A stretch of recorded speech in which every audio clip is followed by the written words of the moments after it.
बिस्मिल्लाहिर्रहमानिर्रहीम। अस्सलाम वालेकुम नाज़रीन। 21 अप्रैल 2024 हमारी जो वीडियो का टॉपिक है वो है जी बहुत अहम टॉपिक, IMF मुआहदे के बाद डॉलर की कीमत क्या होगी पाकिस्तान के अंदर, माहरीन की राय। और बहुत सारे लोग आप में से जानना चाह रहे थे कि IMF के साथ एग्रीमेंट हो रहा है पाकिस्तान का, बहुत अच्छी न्यूज़ भी आ रही हैं और इवन डैट के पाकिस्तान के लिए IMF और वर्ल्ड बैंक से अच्छी खबरें आएंगी और बहुत जल्द ये खबरें आने वाली हैं। तो इसका मैशत के ऊपर क्या असर होने जा रहा है और डॉलर रेट को आप कहाँ पर देख रहे हैं, और ये बहुत सारे लोगों का सवाल था। सबसे पहले तो मैं आपको बता दूं, जो नया चैनल हमने आपको बताया था उसका आगाज़ इंशाअल्लाह अज़्ज़ा वजल मई की 1 तारीख से हो रहा है। फर्स्ट डेट ऑफ मई से हम स्टार्ट कर रहे हैं उसको। उस चैनल का लिंक मैं दे रहा हूँ, उसको लाजमन सब्सक्राइब कर लीजिएगा। बहुत ज़्यादा इन्फॉर्मेटिव होगा आपके लिए, खासकर डॉलर, करेंसीज और गोल्ड के लिहाज से। उसके साथ साथ मैं आपको व्हाट्सएप ग्रुप और फेसबुक का लिंक भी दे रहा हूँ, आप उसके ज़रिए भी कॉन्टेक्ट कर सकते हैं और अपने सवालात पूछ सकते हैं, जो भी आपके सवालात हों। हम टॉपिक की तरफ आते हैं। वाशिंगटन में हमारा वफद गया हुआ है पाकिस्तान का फाइनेंस मिनिस्टर के साथ। पाकिस्तान और आलमी इदारा जो IMF है उसके दरमियान नए कर्ज प्रोग्राम पर बहुत बड़ी अहम पेशरफ्त हुई है और IMF ने 6 से 8 अरब डॉलर के नए बेल आउट पैकेज के लिए पाकिस्तान की दरख्वास्त मंजूर कर ली है। और ये पाकिस्तान की मईशत के लिए खुशाइंद है, क्योंकि हम बेसिकली हमारे जो फाइनेंस मिनिस्टर या कोई भी हुकूमती सतह के ऊपर हमारा वफद होता है, पाकिस्तान को रिप्रेजेंट कर रहा होता है। और रिप्रेजेंट कर रहा होता है डैट मीन्स कि हमने पूरी दुनिया के आगे जो कटोरा लेके हम जा रहे हैं, और वो बिल आखिर पाकिस्तान की इकोनॉमी के लिए जो एक चीज़ बहुत ज़्यादा ज़रूरी थी वो हो चुकी है। और ये एक खुशाइंद कदम है इस हुकूमत का, और जहाँ पर हम क्रिटिसाइज़ कर रहे होते हैं वहाँ पर हमें इस हुकूमत को अप्रिशिएट भी करना चाहिए। जो नए फाइनेंस मिनिस्टर हैं उनकी बहुत अच्छी कोशिशें हैं। जैसे ही उन्होंने चार्ज लिया है, उन्होंने पाकिस्तान की इकोनॉमी में बहुत सारे सख्त फैसले किए हैं। ये फैसले 8 से 10 साल पहले होने चाहिए थे पाकिस्तान की मैशत में, लेकिन ये अब हो रहे हैं। अब सवाल ये है कि डॉलर की कीमत आखिर होगी क्या, क्योंकि बहुत ज़्यादा चैलेंजिंग सिचुएशन है। पाकिस्तान के पास बहुत सारे चैलेंजेस हैं। इसका हरगिज़ मतलब नहीं है कि 6 से 8 अरब डॉलर अगर हमें ये मिलेंगे तो डॉलर का रेट पाकिस्तान में 220 तक आ जाएगा। ये बिल्कुल क्लेम गलत है। IMF से नया कर्ज प्रोग्राम 3 साल से ज़्यादा की मुद्दत के लिए होगा और बेल आउट पैकेज में फंड्स की सहूलत और क्लाइमेट फाइनेंसिंग के लिए फंड शामिल है। इसमें सिर्फ पाकिस्तान का कर्जा शामिल नहीं है, जो एनवायरमेंटल चेंजेस आ रही हैं पाकिस्तान में उसके भी फंड्स इसमें शामिल होंगे। IMF वफद नए कर्ज प्रोग्राम पर मुज़ाकरात के लिए अगले हफ्ते या अगले महीने पाकिस्तान पहुंचेगा और मुज़ाकरात नए कर्ज प्रोग्राम और आइंदा माली साल के बजट प्रपोजल पर होंगे।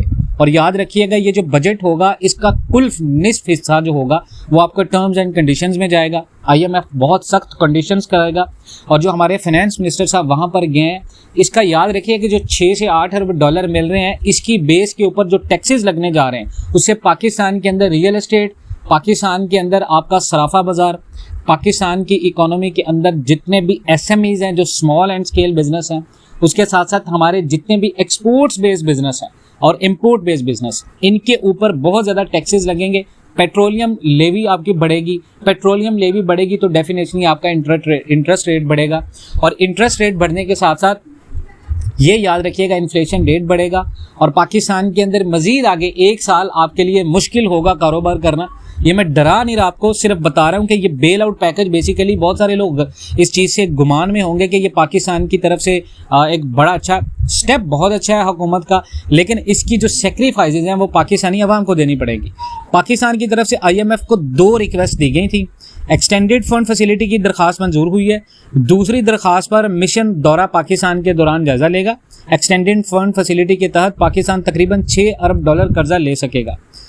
उसके बाद आप याद रखें, अब होगा क्या, IMF से आपको कर्ज मिल गया और पाकिस्तान की जो मौजूदा हुकूमत है इस वक्त वो कर्ज ले रही है, ना सिर्फ इंटरनेशनली बल्कि हम रीजनल लेवल के ऊपर भी बहुत ज़्यादा बैंकों से कर्ज उठा रहे हैं। हुकूमत ने बैंकों से 55 खरब रुपये कर्ज लेकर ये तमाम रिकॉर्ड तोड़े हैं और 1 हफ्ते के दौरान 657 अरब रुपये का कर्ज लिया गया पाकिस्तान की हुकूमत की तरफ से और बैंकों से 650 अरब रुपये कर्ज लेकर ये तमाम रिकॉर्ड तोड़े हैं इस हुकूमत ने। और मुल्क में बुलंद महंगाई इसी का नतीजा। स्टेट बैंक ऑफ पाकिस्तान की तरफ से एक रिपोर्ट जारी हुई है। उस रिपोर्ट के मुताबिक हुकूमत ने बढ़ते हुए जितने भी अपने अखराजात पूरे करने थे उनके लिए ये जो साल चल रहा है इसमें 1 जुलाई से 5 अप्रैल के दौरान जो कमर्शियल बैंक हैं उनसे रिकॉर्ड 55 खरब रुपये कर्ज लिया है। अब यहाँ से आप एक्सपेक्टेड हम इस तरफ भी आएंगे डॉलर का रेट क्या होगा। मरकजी बैंक ने 13 अप्रैल को रिपोर्ट किया था कि हुकूमत ने बैंकों से 48 खरब 42 अरब रुपए के कर्ज लिए हैं। इससे जाहिर होता है कि एक हफ्ते के दौरान 657 अरब रुपए लेने के बाद कर्जा 55 खरब रुपए तक पहुंच चुका है और बड़े लेवल पर लिए गए ये जितने भी कर्जे हैं ये पाकिस्तान की इकोनॉमी के ऊपर बोझ डाल रहे हैं।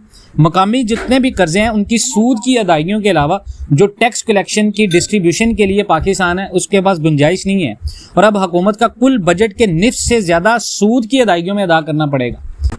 और आप याद रखिएगा माली साल 2023 और 24 के दौरान पाकिस्तान की हुकूमत ने बैंकों से 37 खरब रुपए का कर्ज लिया था और अब यही हुकूमत ने पहले 9 महीनों में कर्जों में 17 खरब 84 अरब रुपए का इजाफा किया है, जो कि तशवीशनाक सूरत हाल की तरफ इशारा है। और हुकूमत मुआशी कारकर्दगी की बेहतर तस्वीर बनाने के लिए आम तौर पर माली साल के आखिरी 6 महीनों में बैंकों से बहुत ज़्यादा कर्ज लेती है।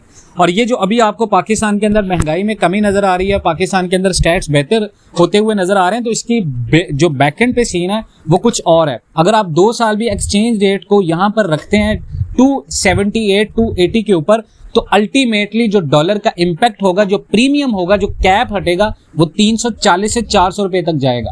और ये हमारे को अपने पर्सनल अजम्पशंस नहीं है, ये बेसिकली स्टैट इंडिकेट्स कर रहे हैं।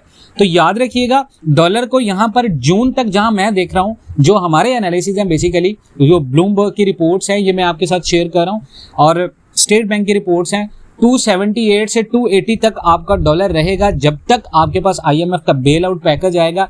बेल आउट पैकेज आने के बाद डॉलर में भी 265 270 तक आए जब आपको बेल आउट पैकेज मिल जाए। लेकिन जून, क्योंकि जून जो महीना आ रहा है वो बेसिकली हम बार बार क्यों कह रहे हैं कि जून के महीने में डॉलर महंगा हो सकता है, तो उसके पीछे बहुत सारे स्टैट्स हैं जिसके ऊपर हमने ऑलरेडी बहुत सारी वीडियोस बनाई हैं, जिनको देख सकते हैं आप, जिनको सुन सकते हैं वो सारी। बाकी इंशाल्लाह अपना बहुत सारा ख्याल रखिएगा, इंशाल्लाह मिलते हैं नेक्स्ट वीडियोज़ में। अल्लाह हाफ़िज़।